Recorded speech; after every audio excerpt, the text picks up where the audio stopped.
керекпи срочно, кимдир бирөө квартирада жашап аткан болсо, мага срочно үй керек. Мисалы мен максатың барбы дегенде эле резко квартираны ойлогом. Жаңы келгенде, бизнеске келгенде. Мен азыр бала чакам менен жашай турган бир үй болсо болот эле. Үйдүн ичинде условия болсо болот эле, мага ушул нерсени тапсам жакшы болот эле ушул жерден деп, жаңы келгендеги менин биринчи максатым квартира болгон. Ар кимдин өзүнүн обстановкасына жараша, жашоо шартына жараша максаттары болот, разный максаттары болот. Саякат керекпи максатыңыздар, чыга электер. Кимдир бирөөнүн машинасы деле бар, үйү деле бар, доходу деле бар, бизнеси деле бар, но жашага өзүнө жетиштүү, но саякатка чыга элек. Бул деле максат. Ден соолук дагы максат. Кимдир бирөө может азыр ооруп атат, почкасында воспаление же бир жери бирдеке, кимдир бирөө балдары менен убакыт тоже максат, кимдир бирөө свободный убакыт таба албай жүрөт, жумушунан эртеден кечке чейин занятой болуп эле, балдарына көңүл бурганга убактысы жок. То есть ушундай өзүңүздөргө тиешелүү кандай максатыңыздар болсо, ошону срочныйын, алдыңкы 10 срочныйын жазгыла. Сөзсүз үйүңөргө барганда. Ошол нерсени Алла Таала ишке ашат. Пока сиздер максатыңыздарды таап келмейинче, бул бизнес алдыга жылбайт. Алдыга жылбайт, жүрө бересиңер бир местада монтип буксовать этип элечи. Ошол боюнча максатты койгондон кийин жанына срогун жазып койгула. Канча жыл, кайсы жылы ошол максатты ишке ашыргыңар келет, канча айда ишке ашыргыңар келет. Мисалы акча табуу деле максат, акча табуу деле максат. 30 000 тапкыңар, өзүңөрдүн цифраңарды жазгыла. Ким 30 000 тапкысы келет, ким 50 000 тапкысы келет, ким 15 000 тапкысы, ким 500 000 тапкысы келет. Өзүңөрдүн цифраңарды жазып туруп, жанына жылын срогун кайсыл айда тапкыңар керек, канча жылда тапкыңар келет ошону. Мисалы квартира алгыңар келсе, ошол квартирага кайсы жылда жеткиңер келет, тоже жазгыла. Мисалы азыр квартирасы жок, квартира алам деген срочный максаты барлар барбы? У всех деген ответ эмес. Эми ар кимдин баары квартирасы барлар деле бар да. 2 этажный особняктарда, 4 этажный особняктарда жашагандарды мен көргөм. Поэтому у всех эмес. Эми кимдир бирөөнүкү бар, кимдир бирөөнүкү жок. Но ошол квартираны деле эми элестетип көргүлө. Квартира канча несколько миллиондордон турат, туурабы? Квартираны алыш үчүн канча миллион акча табыш керек. Жок дегенде 5 миллион, 10 миллион же 3 миллион, эң вторичный жилье алам десеңер деле 3 миллион. Эми ошол 3 миллион акчаны табыш үчүн өзүңөрдүн азыркы состояниеңер менен канча жылда табасыңар, ошондо анализ жүргүзгүлө. Азыркы состояниеде, азыркы иштеген ишиңерде квартира алыш үчүн, сен мисалы квартира алыш үчүн, нормальный однокомнатный или двухкомнатный квартира алыш үчүн ушул иштеген акчаң менен 15 000 сом менен канча жылда табасың? 15 жылдан кийин сен канча жашка чыгасың? Мен ушул нерсени ойлонгонмун. Мен бул жерге келгенде 36 жашта элем. 36 жашта, 37ге уже чыгып калган элем. Квартирам жок, машинам жок. Эгерде мен ичпей, жебей, кийбей, еще 4 балам бар. 4 баланын ичкен жеген эсепке албадым, өзүм ичкен жеген эсепке албадым. Хорошо, ичпей, жебей чогултайын ай сайын 20 000ден деп коелу. Канча жыл өтүп кетет экен да? 10 жыл өтүп кетсин, хорошо. 10 жылдан кийин мен 38, 48ге, 50ге чыгып калат экен. Анын ортосунда ичесиң, жейсиң, это вообще невозможный нерсе болуп атат да. Меми келбей атат да, баягы нерсе порядокко келбей атат да. Ошондо мен ойлонгом, значит, мен айлык деген нерсени мондай крест койдум да.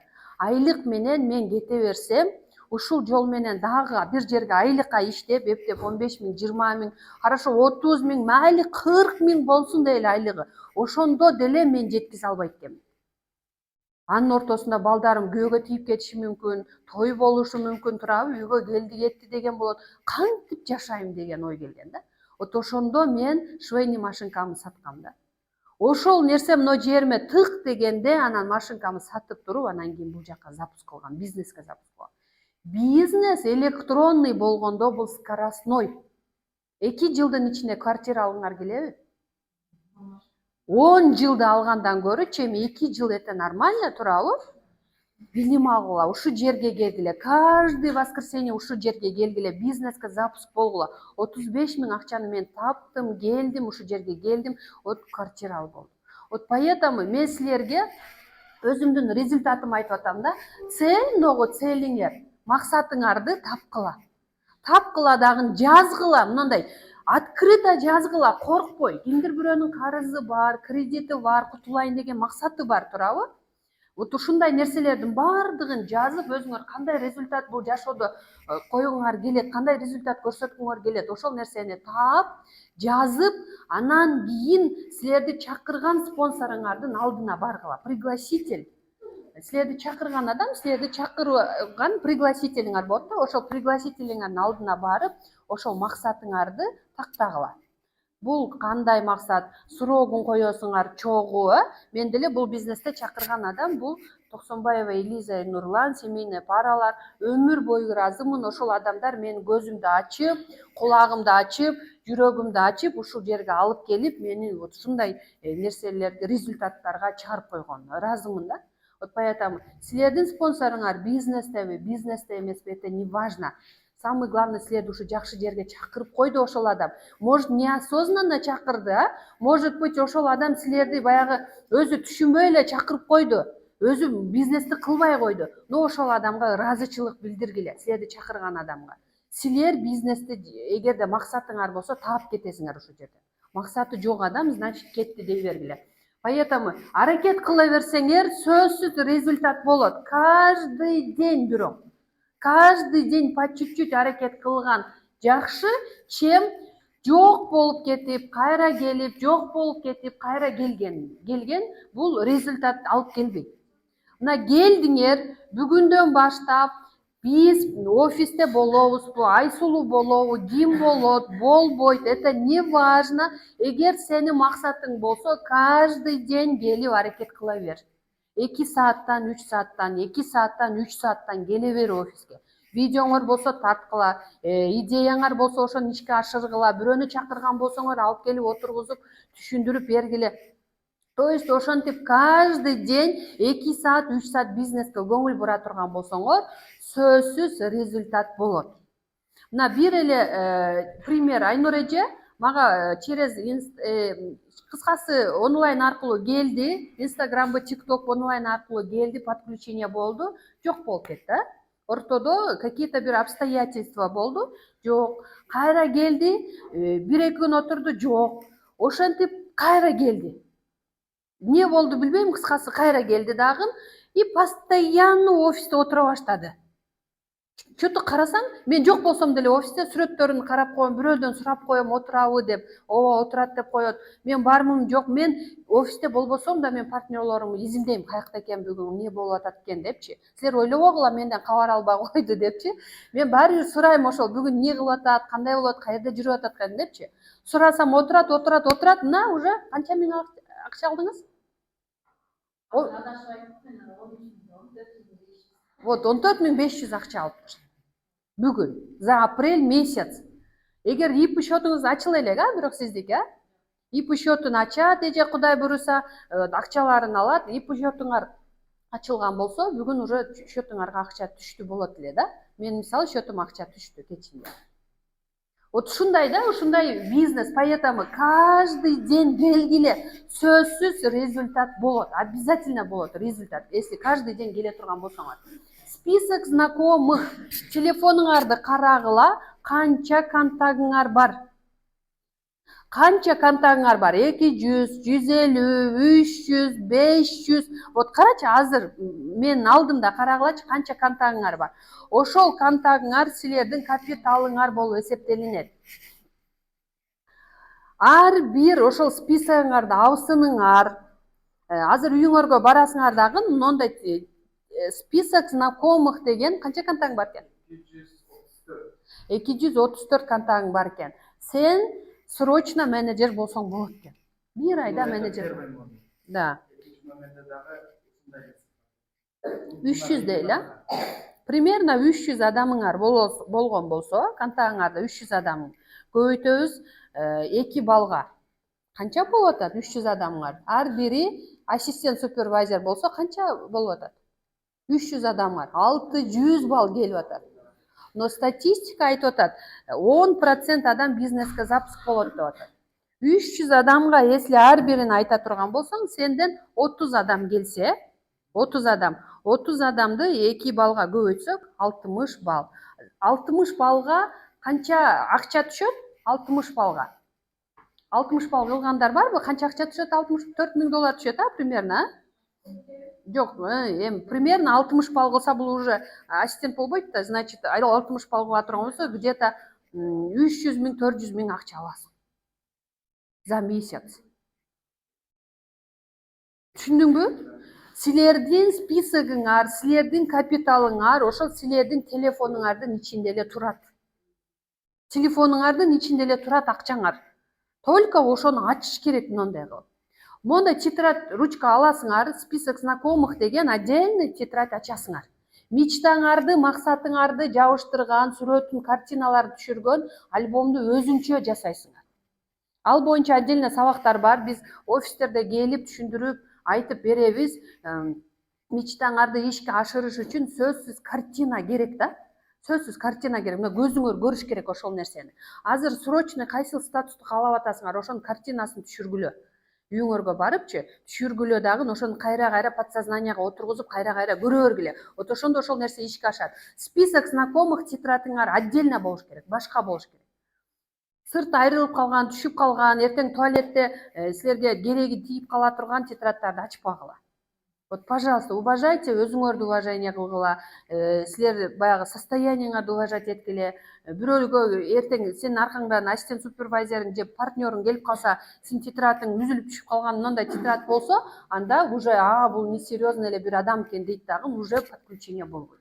Вот поэтому жаңы бир жакшынакай эле тетрадь, ручка алгыла. Миллион сом эмес турабы, 200 сомго, 300 сомго аласыңар. Ручканы 10 сомго, 15 сомго аласыңар дагы, жакшынакай болуп отдельно список знакомых деп туруп жазып койгула. Потому что ошол список знакомых тетрадыңар силерди максатыңарга жеткизет. Максатыңарга жетүүчү жол ошол. Максатыңарга жетиш үчүн силер миллион акча таап келбейсиңер бул жерге.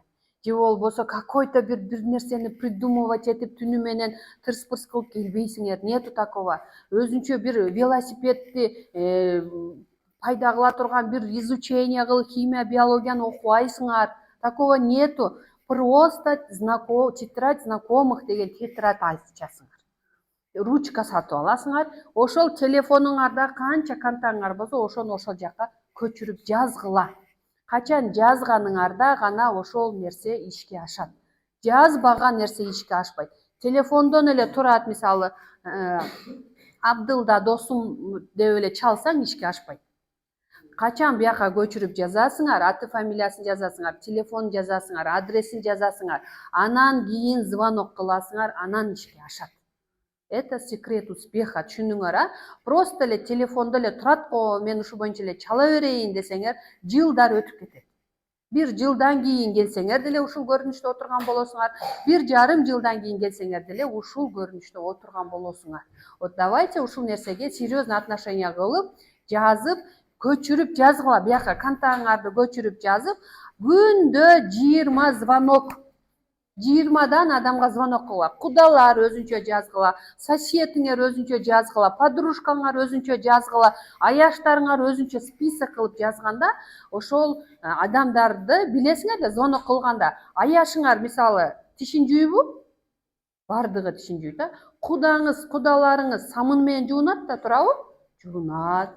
Баары бир чыгат уже список. Кимдир бирөөгө может бизнес керек, уже силерге ясно болуп көрүнүп калат да. Кимдир бирөө бизнес кылгысы келип атат. Сөзсүз күндө не выбирая 20дан адамга звонок кылып чыгасыңар. Приглашение. Звонок кылып, сүйлөштүңөр да, телефондон, паланча жерде Гүлнара деген кыз бар экен, 500 000 акча алыптыр деп айтсаңар, сразу телефонду коюп коет. Бүттү. Ошол жерден бизнесиңер өлөт да. Поэтому телефондон звонок кылганда жолукпайлы вы дегиле.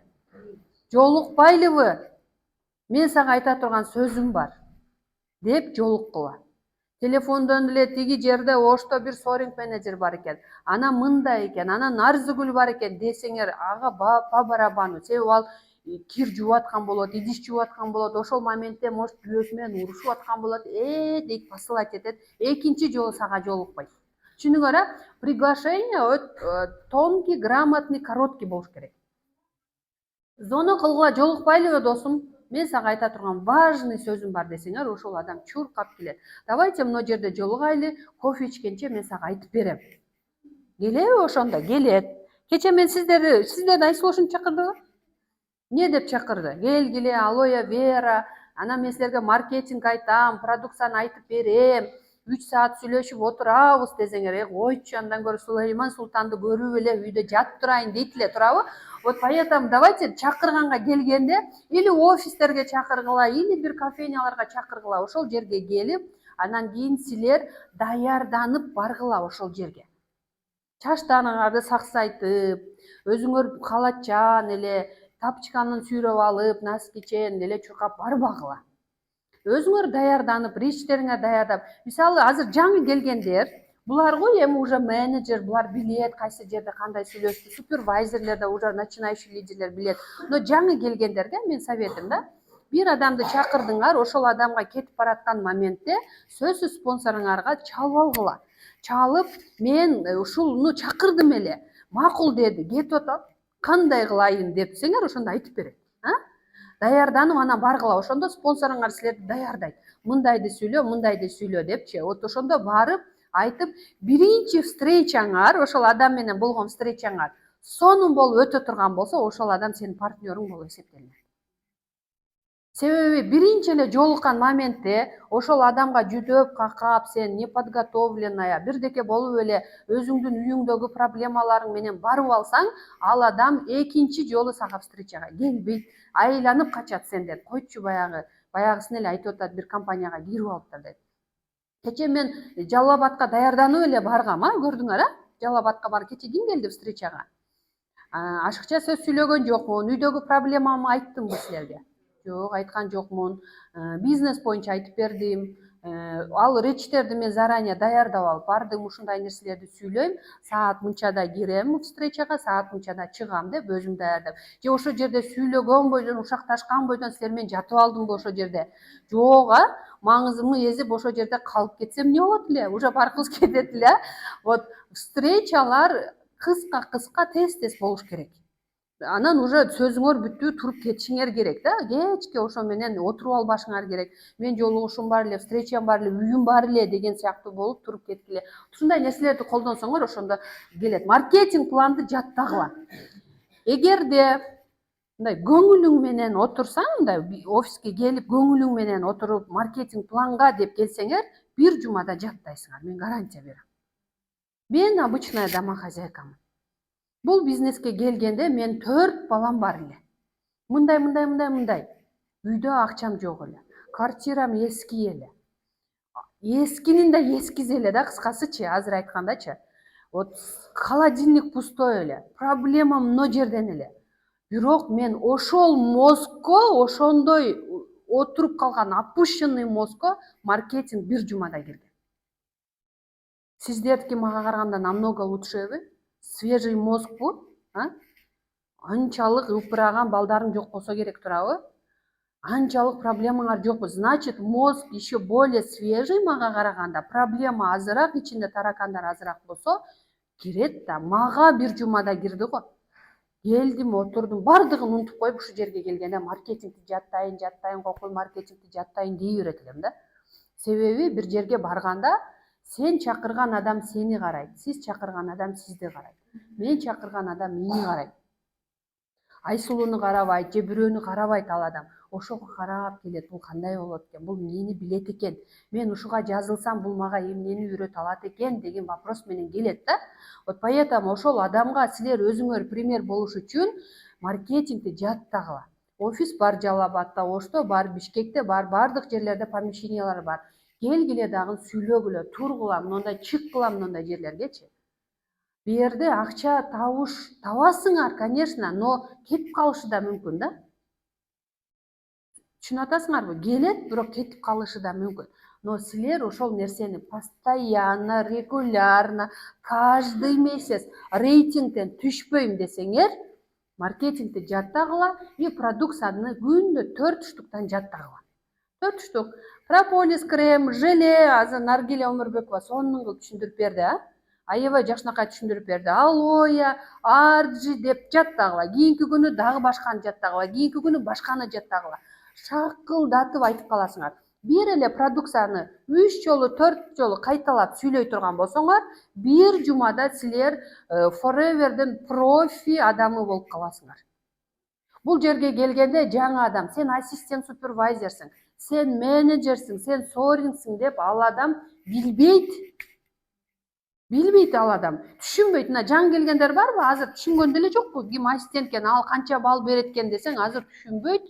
Туурабы? Адамдын сүйлөгөн сөзүнө, көзүнө, энергиясына гана карайт. Болду всё. Эгерде силер түшүнсөңөр, билсеңер, болду, акча таба бересиңер. Ассистент супервайзерлер бар. Ассистент супервайзер малыңда канча тапкансыңар? Мисалы, мен 78 000 акча тапкам. 80 000 мына ассистент супервайзерлер, 86 000 ассистент супервайзер малында тапкандар.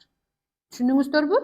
Соринг болсом эле табат экем, же менеджер болсом эле ушунча акча табат экем деген берде конкретное бир нерсе жок, подтверждение жок. Любой ушул эле уровеньден уже ассистент супервайзерлер, бүгүн ассистент болдуңарбы, эртеңден баштап акча таба берсеңер боло берет. Өзүңүздөрдү даярдап туруп, грамотно акча таба бериңиздер. КБД, вторая встреча, экинчи жолугушуу. Маркетингди өттүңөр, адамды чакырдыңар, маркетингди өтүп бердиңер, продукцияны айтып бердиңер, продукцияны деле өзүңөрдүн результатыңарды айткыла. Коробканы сатып алган адам өзү колдонсун, пожалуйста. 3 жолу кайталайын. Коробканы сатып алганда өзүңөр колдонгула. Коробканы сатып алганда өзүңөр колдонгула. Сатып бербегиле. Көтөрүп алып чуркап жүрбөгүлө көчөдө. Буну каяка сатам, каяка жоготом деп. Өзүңөр колдонгула. Өзүңөр колдонгула. Только крем, дезодорант, ачкыла, жыттагыла, бетиңерге шыбагыла, ичкиле. Өзүңөр үчүн акча сарптаганды үйрөнгүлө. Өзүңөр үчүн сарптагыла акчаны. Ким өзүн жакшы көрөт? Өзүңөрдү жакшы көргүлө. Ошондо гана силерге адам тартылат. Өзүңөрдү сыйлабасаңар, жолдошуңардан баштап, бала чакаңардан баштап, ата-энеңерден баштап эч ким силерди сыйлабайт. Түйтөйүп эле ооруп, сооруп, бир бала болуп жүргөн адамды ким сыйлайт? Ойлоп көрсөңөр ушул нерсени, туурабы? Ыйлап атып, адам мисалы, жалость не притягивайте, да? Ыйлап эле результатым жок, мен бечарамын, мен байкушмун, мен акча таба албай атам, мен аерим ооруп атат, берим ооруп атат, давление болуп атам, бутум ооруп атат деп жашаган ушунчалык оор жашоо, да? Түшүнөсүңөрбү ушул нерсе? Ошентип жашаган жашоо бул өтө оор жашоо. Сен эч ким сыйлабайт, сен дагы эч кимден сый көрбөйсүң, сен дагы эч кимди сыйлай албайсың, да? Вот поэтому давайте ушу жашооңордо канча жашка чыктыңар билбейм, өзүңөргө бир 35 000 сомду арнап койгулачы ден соолугуңарга. Туурабы? Көтөрүп эле чуркап жөнөбөстөн. Ким алат менин пастамы, ким алат самынымы дебестен, өзүңөр ар бир продукциядан бирден салынган, избранный эң жакшы коллекцияны салынган ошол жергечи. Сонун бренд продукциялар салынган. Өзүңөргө арнагыла ошол акчанычы. Ошол коробканын ичиндеги нерсени өзүңөргө тартуулагыла. Жашооңордо единственный бир жолу ошону Алла Таала просто так эле силерди алып келбей атса керек ушул жерге. Ушу ден соолугун карасынчы деп алып келип аткан чыгар, может быть, туурабы? Кече мен үйүмө бир таанышым келди. Эжеси өтүп кеттир, бир тууган эжеси ыйлап атат, көзүнөн жашы кургабай. Анан мен ушунчалык жаман болдум да, зеним кээп анан сурайм, бир тууганың оорда. Сурадым, эмне болду эле десем, ооруптур, 50 жашында. Ооруп калыптыр, катуу ооруптур, жылда ооруптур да, 1 жыл ооруптур, 2 жыл ооруптур, анан уже өтүп кеттир да. 50 жаш, эми жаш да мындай карасаңчы. Анан мен сурадым, күйөөсү бар беле? Сен бар эле. Гормональный нарушение болуп, месячный келип 6 ай, 7 ай тынбай келиптир. Кан келиптир да, крови кетиптир. Ошо 6 ай келгиче эктим, эмне кылыптыр дедим да. Эмне кылыптыр, барбаптырбы больницага десем, эчкилерим, койлорум, уйларым эмне болот карай турган деп жүрө бериптир.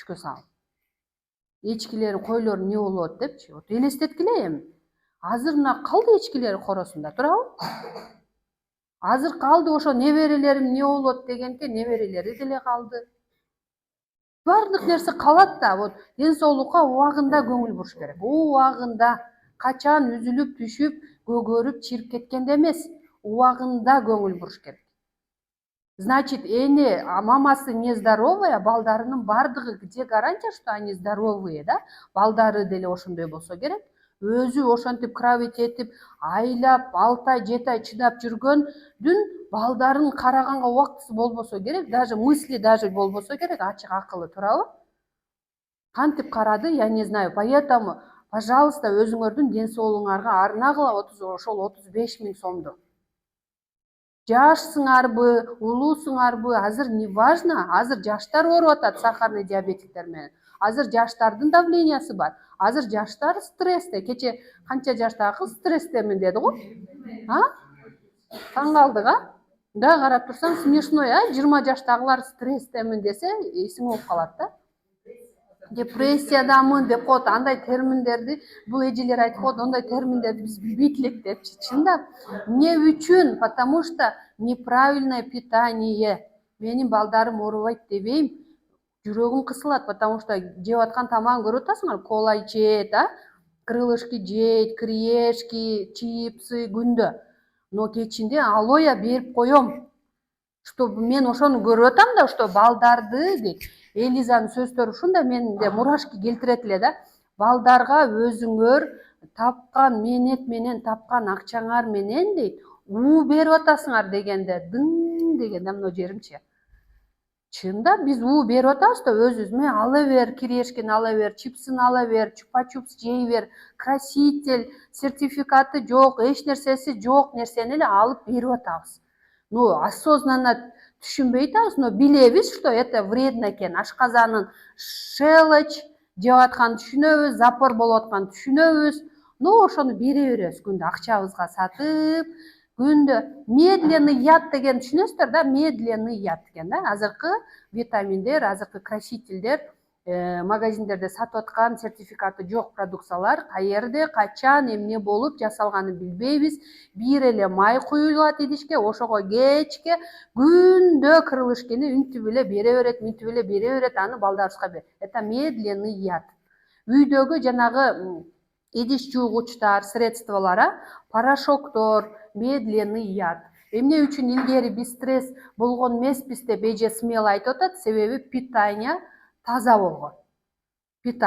болгон аба таза болгон машина аз болгон адамдар мындай наслаждение менен жашаган жакшынакай болупчу ошон үчүн сахарный диабетик дегендер ал убакта түшүнүк жок болгон давление дегенде бир 90 жаштагы адамды элестетесиң да ошондой эле азыр 20 жашта деле давление 20 жашта деле опущенная матка төрөй албай аткан балалуу боло албай аткан простатит бирдеке сирдеке вот ошондой нерселер болбош үчүн алдын ала ичкиле өзүңөр ичкиле анан балдарыңарды караганга мээңер ачыла баштайт монтип жүрөгүңөр ачылып энергияңар көтөрүлүп акты ак караны кара деп көрө баштайсыңар 100% потребитель дегенди түшүндүңүздөрбү өзүңүздөр гана колдонуңуздар только өзүңүздөр колдонгула стрелканы өзүңөргө бургула өзүңөрдү сыйлагыла өзүңөрдү гана карагыла вот ошондо семьяңар бактылуу болот ошондо балдарыңар бактылуу болот оорукчан болуп налып напчып түнү менен уктай албай белиңер онтоп чыга турган болсо эртең менен туруп алып каяктагы бизнести айтасыңар силер туурабы каяктагы акчаларды айта аласыңар бирөөгө айтайын десең жүрөгүң сайышып атат айтайын эле десең одышка болуп атасың айтайын эле деп атасың башың ооруп атат энергия жок акча энергиясы бар адамга келет запомните ушуну акча энергиясы жок адамга келбейт энергияны каяктан алат экенбиз ден соолуктан алабыз көчөгө чыккыла айлангына бүгүнкү шагыңар вообще туура чыктыңар үйүңөрдөн келдиңер если ушул жерге келбегенде үйүңөрдөн эмне кылат элеңер мисалы сен эмне кылат элең эмне тирилик кылат элең кир жуйт элеңер тамак жасайт элеңер ушундай нерселер менен күн өтүп кетет эле да, билинбей элечи. Мен деле үйдө отурсам энергиям түшүп кетет. Мен силерди айткан жокмун, чыгып эле көчөгө алаңдап чыгып кеткиле дебедим. Эртең бүгүн барып алып эле эчтеке үйүңөрдү карабай көчөгө чыгып кетпегиле, балдарыңарды карабай. Өзүңөрдүн планыңарды 3кө бөлүп алгыла. Жашоо планыңарды 3кө бөлүп алгыла. Биринчи очередке самый срочный, необходимый нерселерди жазгыла. Срочный, без этого никак деген нерселерди алдыга койгула. Экинчиге средний нерселерди койгула. Үчүнчүгө тамак аш, кир жуу, бала кароо, үй жыйноо деген нерселерди үчүнчүгө койгула. Это не означает, что бир айда бир тамак жасагыла деген жокмун. Эгерде силер ошону үчүнчүгө койсоңор, биздикилер важныйга коюп алат да. Мен тамак жасап атам деп айтат да, чоң кылып айтат. А в самом деле ошол жарым саатта эле бүтө турган нерсе да. Аны проблема кылбай эле жасап койсоңор болот турабы? Үй жыйнап атам дебей эле аны эртең менен туруп, эртараак туруп, жарым саатта бүтүрүп койсоңор болот, мисалычы, турабы? Ушул нерселерди үчүнчүгө койсоңор, ошондо силердин бияктагы жумушуңар, жасап атканыңар силерге важный болбой калат. Важный силердин максатыңар болуп калат. Ошо максатыңарга жетиш үчүн силер үйдү да бүтүрөсүңөр, тамакты да жасайсыңар, балаңарды да карайсыңар, кирди да жуйсуңар, күбөңөрдү да ыраазы кыласыңар, бардыгына жетишип каласыңар. Бүт бардыгына жетишип каласыңар, шыппылдап каласыңар да. Ошол максаты жок аял ошон үчүн өзүнүн жашоосун, ушул жашоодо жашап аткан 60 жыл, 70 жыл жашоосун, Кудай канча жаш берген мен билбейм, ошонун бардыгын тамак жасоо менен өткөзүп берет. Ошонун бардыгын кир жууган менен өткөзүп берет, ошонун бардыгын үй жыйноо менен өткөзүп берет. Ушул менин милдетим экен деп билип алабыз да. Мен деле ошондой элем. Эртең менен, оказывается, азыр ойлонуп көрсөм, убактым кенен болгон экен да, просто мен туура эмес колдонгон экенмин. Максатым жок болгон. Шашып, ушуп, жумушка узатам дагы, эшикти илем дагы, Сулейман Султанды күйгүзөт элем. Телевизордон коесуңар, коем дагы, көрөм, ошону кечке көрүп отурам, карайм, обед болоюн деп калганда, турам дагы, шашып, ушуп, нияктарды жыйнап, бирдекен чыс-пыс кыла коем. Болду. Ал келет, чайын ичет, кеткенден кийин кайра Сулейман Султанды күйгүзөт элем түштөн кийин. Ошо менен кеч кирет. Кеч киргенде ана шашып, ушуп, дагы бирдеке кыламын. Ошонун ортосунда канча жумуш кылганга жетишмек экенмин да. Мен, мне кажется, аялдардын бардыгы эле ушундай болсо керек, турабы? Же тамагыңарды 4 саат жасайсыңарбы? Көп болсо жарым саат убактыңар кетет, турабы? Кирди машинкага салып койсоңар, айланат, тамак жасагынча ал бүтөт.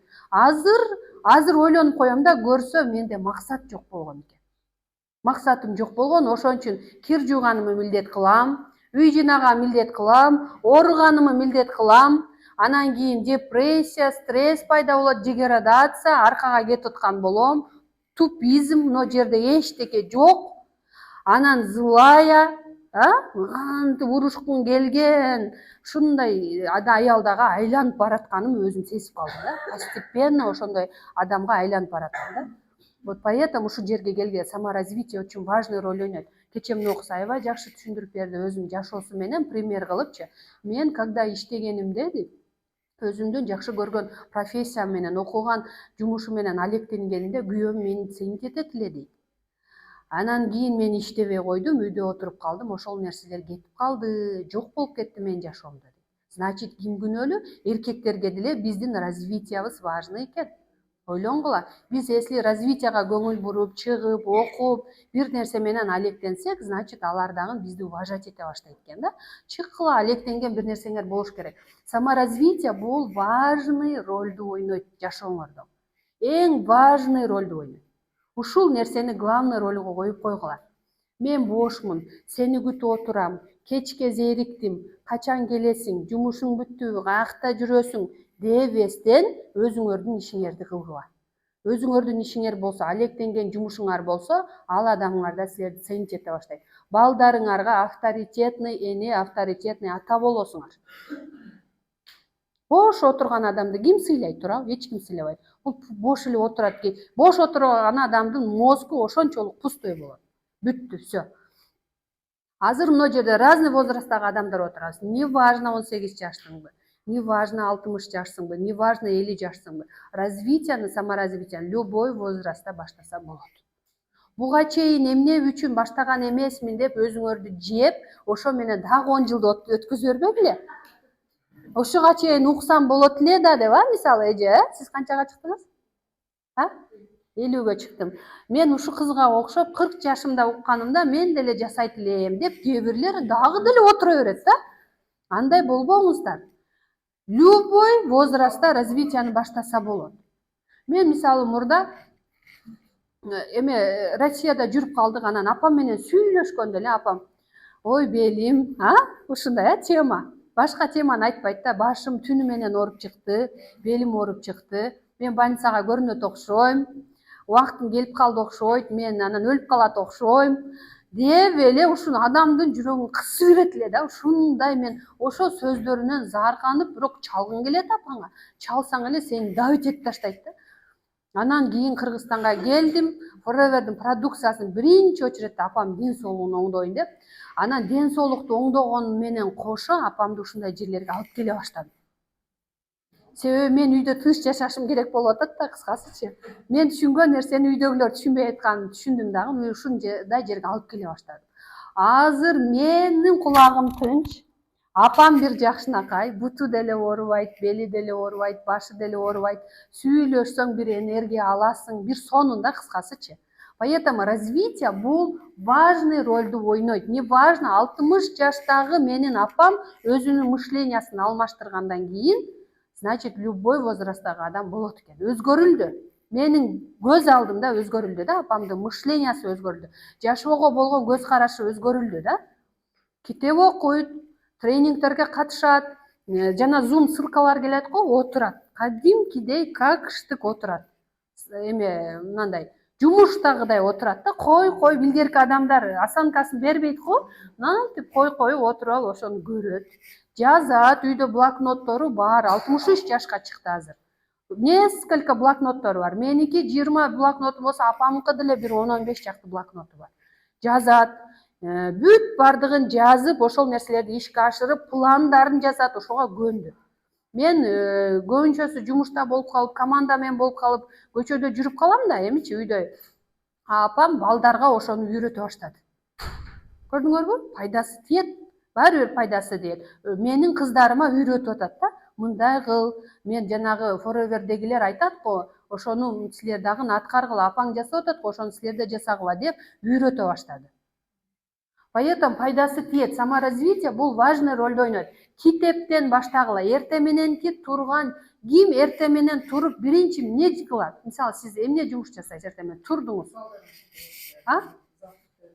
Туруп эле чай даярдайсызбы? Эртең менен сабак жок да, ошо кетсе кеч турат экенсиз. Анда балдар 8-де кетсе, сиз 8-ге 5 мүнөт калганда турасызбы? 5-те турам. 3 саат чай даярдайсыз. Вот, көрдүңүзбү? 3 сааттын ичинде сиз эми план кылып алыңыз. Туруп 5-те турдуңуз, намазыңызды окудуңуз, көчөгө чыгыңыз, эшикке. Жарым саат. Эртең мененки тургандагы, эшикке чыккандагы. Айтпайсызбы ошолорду? Чай даярдайм деп. Мына эртең мененки тургандагы эшикке чыгасыңар го, ошол убакыт силердики. Ошондогу оюңар силердики, ошондогу идея бул силердики болуп эсептелет.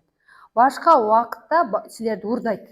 Убактыңарды да бирөө урдайт. Азыр мен убактымды силер урдап атасыңар да, туурабы? Жерде турам, сүйлөп атам, силер үчүн сүйлөп атам, өзүм үчүн сүйлөбөй атам. Ошол эртең мененки турган положение, эшикке чыгасыңар го, жарым саатпы, 1 саатпы, ошолдо силер өзүңөрдүкү болосуңар. Ушул нерсеге көңүл бургула. Туруп эшикке чыгып, ойлонгула. Ошолдогу свежий мозгдогу келген ой силердики болот. Ошол убакта максатыңарды пайда кылгыла, ошол убакта жаңы идеялар пайда болот, ошол убакта жаңы нерселер, жакшы нерселер ошол убакта пайда болот.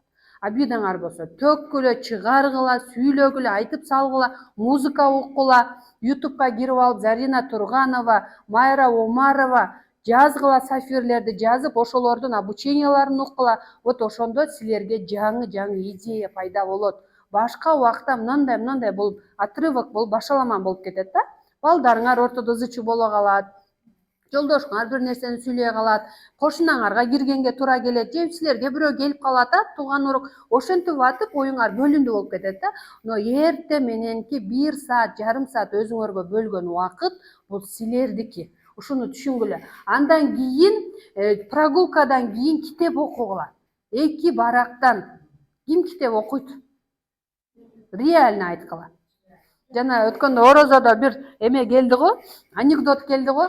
Аялы күйөөсүнө жазат экен да.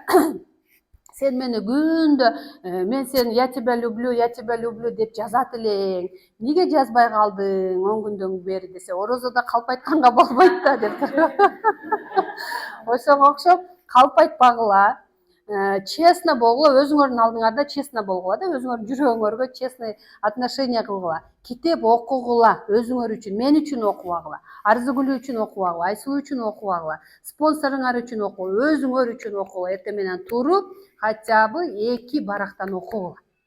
Сөзсүз жардам берет. Китеп окуганда сүйүү жөнүндө окусаңар, сүйгөнүңөрдү издеп кетип каласыңар. Forever'ге келбейсиңер да. Сүйүү жөнүндө окубагыла. Мындай развитияга байланыштуу, бизнеске байланыштуу, өзүңөр өнүктүрө турган нерселерди окугула. Эгерде мына бойдок кыздарда, мисалы, жигитиңер жок болсо, силер өзүңөрдү карап, тренингтерге катышып, семинарларда жүрөсүңөр, командаңар бар, например, менеджерсиңер да, ушундай состояниеде эркектер карай баштайт силерди. Түшүнүңөрбү? Азыр сен 15 000 акча тапсаң, сени акча таппаган развитиясы жок 0 кызды ала аласың. 30 000. Да. Бизнес кылган, акча тапкан кыз сени карабайт. Түшүнүңөр да, это реальность да, чынында. Кыздарга деле ошондой, кыздар деле ошондой. Сен кандайсың, күйөөң ошондой. Ошол состояниедагы гана карайт. Поэтому мына бойдок кыздар, эгерде жакшы зыңкыйган бизнесмен, акча тапкан күчтүү эркекке тийгиңер келсе, анда өзүңөр состоянияны көтөргүлө. Чык кийип, классика кийинип алып офистерде отурсаңар, онлайнга кирип алып, интернет магазинде развивать этсеңер, бирөөгө билим үйрөтсөңөр, бирөөнү командаңар болсо, силер менен сыймыктанган адамдар болсо, күйөөң сени көрүп алып жөн эле ааламды алып берип колуңа салып коет. Ошондой эркек келет да, ошондой күчтүү кычыраган эркектер келет. Би эркектер деле то же самое. Азыр мына Арзыгүлдүн деңгээлинен өйдөрөөк эркек жок болуп атат да, ошон үчүн жүрөт да. Семейный адамдар чогуу дагы келгиле. Кийинки саморазвитияга дагы бир кире турган нерсе бул семинар. Семинар тренингтерден калбагыла. Бизде следующий семинар жакын ортодо июндун 5-inde Кудай буйрса биз Турцияда уже болобуз. Июндун 5 күнү эрте менен уже Анталияда болобуз. Ал жерге биз эс алганы кетип бараткан жокпуз. Ал жерге биз кечиресиңер билим алганы кетип атабыз. Семинар, тренинг. Мен азыр ушул эле билими менен эч жерге чыкпай, эч нерсе кылбай жүрө берсем, бир күнү болсо, бир күнү мына жерде адамдар калбай калат. Отуруп калам да. Развитие адамга постоянно керек. Канча жаш жашасак, ошончо жаш развитиенин үстүндө болушубуз керек да. Себеби азыр бүт нерсе өсүп атат, өнүгүп атат, жаңы нерселер чыгып атат, туурабы? Эски эле билимиңер менен бир нерсе, бир жерде 10 жыл тура албайсың, 2 жыл тура албайсың, 1 жыл тура албайсың. Жылына 3-4 жолу ушу семинарга чыгам деп цель коюп койгула, максат коюп койгула. Ошондо чыгасыңар, силер максатты койдуңар, Алла Таала жол ачат. Максатты койбосоңор, ошого карата жол ачылбайт. Канча деген фактылар бар бул боюнча. Силер биринчи коесуңар максатыңарды, анан каким-то образом силерге команда келет, каким-то образом силерге акча келет, анан кийин барасыңар. Вот поэтому максатты койгула. Мына бир эле пример, Умарбекова Наргиле отурат ушул жерде. Турция десем укпайт, 7 шаг десем укпайт. Но биз келгенде акча деп келебиз, мен деле келгенде 30 000 болсо болду, квартирама жетет эле, балдарым жеген ичкене жетет эле деп ойлогом да. Вот ушул нерселерге көңүл бурган эмесмин, жакшычы. Анан булар дагы ошондой болуп атты, келди, кетти, 6 ай убактысы өтүп кетти. Турцияга барабыз десем түшүнбөйт. Анан бир күнү келди, дагы мен ушинтип 7 шаг өтүп атам. Анан Давай Аскар баштайлы деди. Экөө чуркап жаныбызда магазинге барды. Бир мына до сих пор помню, бир серый цветтеги альбом көтөрүп келишкен. Экөө эки альбом. Экөө эки муж и жена отдельно болуш керек. Бир альбом күйөөңүзгө да иштебейт. Только адамдын өзүнө иштейт. Даже балдарыңарга да иштебейт ал нерсе. Ар бир адамдын максаты өзүнө гана иштейт. Анан көтөрүп келишти. Турцияны жабыштырды, команданы жабыштырды, звонок келе баштады. Адам подключение кыла баштады, заказ ала баштады. Анан Турцияга барып калышты. Команда пайда болду. Өздөрү максат койду, анан Алла Таала жөнөттү. Түшүнүп атасыңарбы? Ошол мечта альбомунда экөөбү бир Турциянын картинасын бир моренин картинасын түшүрүшүптүр дагы. Ошонун чекесинде мындай лежакта күйөөсү экөөбү жаткан бир картинаны алып, баштарына өздөрүнүн башын чаптап, минтип жетелешип турган сүрөттү жабыштырып коюптур. Турцияга барабыз деп. Точно ошондой сүрөт, кийин Турцияга барышып, экөө ошентип лежакта жатканын ким тарткан? Нарзыгүл тартыптыр. Анан келип салыштырсак экөө бирдей чыгып атпайбы? Биринчи тиги максатты коюп атат, анан Алла Таала ошол картинага алып барып атат. Түшүндүңөрбү? Биринчи өзүңөр коркпой, каалаган максатыңарды коюп, картинасын түшүргүлө. Өзүңөрдүн будущиңарды кандай элестетесиңер, анан Алла Таала ошол жолго силерди салат. Может быть, эгерде силер бул дүйнөдө, дейт, мен өткөндө бир китептен окудум. Бул дүйнөдө силер адамга пайда келтире турган адам болсоңор, силер долго жашайт экенсиңер. Пайдаңар бар болсо, пайда келтирейин деп ниет кылып, бирөөгө пайда келтиришибиз керек экен да. Но ошол жолго түшкөндө сыноолор келет. Билесиңер, просто так адам ийгиликтүү болуп эле мына бүгүн эле менеджер болуп жаркырап кетпейсиңер. Сыноо келет. Разный типте келет. Ар кандай вариантта келет. Азыраак сыноо, көбүрөөк сыноо, ушундай болуп келет, баары бир келет сыноо. Вот ошол сыноодон өтөсүңөр, анан кийин ошол максатыңарга жетесиңер. Ушуну всегда билгиле. Кокуй мага паланча отказ кылды деп чүмкөнүп жүрканыңарга жатып стресс болуп калбагыла. Кокуй түгүнчө отказ кылды дебегиле. Себеби өзүңөрдү мисалы карагыла. Мен жаңы келгенде мага абсолютно бардык списогум отказ кылган. Мен иштебейм, угузба, мага ал оян үйүмөн чыгып кет. Көрүнбө көзүмө, экинчи мага звонок кылба деген адамдар көп болгон.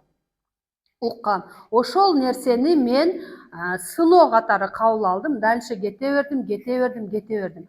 Азыркы келген команда каяктан келди билбейм, но мен точно знаю, мага Алла Таала жөнөттү. Азыркы келген менеджерлер каяктан келгенин билбейм. Случайно мага келген жок алар, конечно, мага Алла Таала жөнөткөнүн билем да. Себеби менин максатым бар болчу. Мен бул бизнесте өсөм, өнүгөм, башкача жашайм, бирөөнүн ийгилигине себепчи болоюн деген максатым бар болчу. Ошон үчүн Алла Таала мага жөнөттү. Максатыңар бар болсо, значит силерге команда келет. Максатыңар жок болсо, резко келбейт. Ортодо сыноодон өтөсүңөр, бирөө посылать этет, бирөө башыңардан ылдый алоян куюу бериши да мүмкүн, ыргытып бериши да мүмкүн, кайра возврат кылышы да мүмкүн. Анын бардыгы сыноо катары кабыл алгыла дагы, максатыңарды күндө окуп тургула эле ошол нерсеге сөзсүз жетесиңер. Анда эмесе суроолоруңар болсо өзүңөрдүн чакырган спонсоруңарга жолуккула.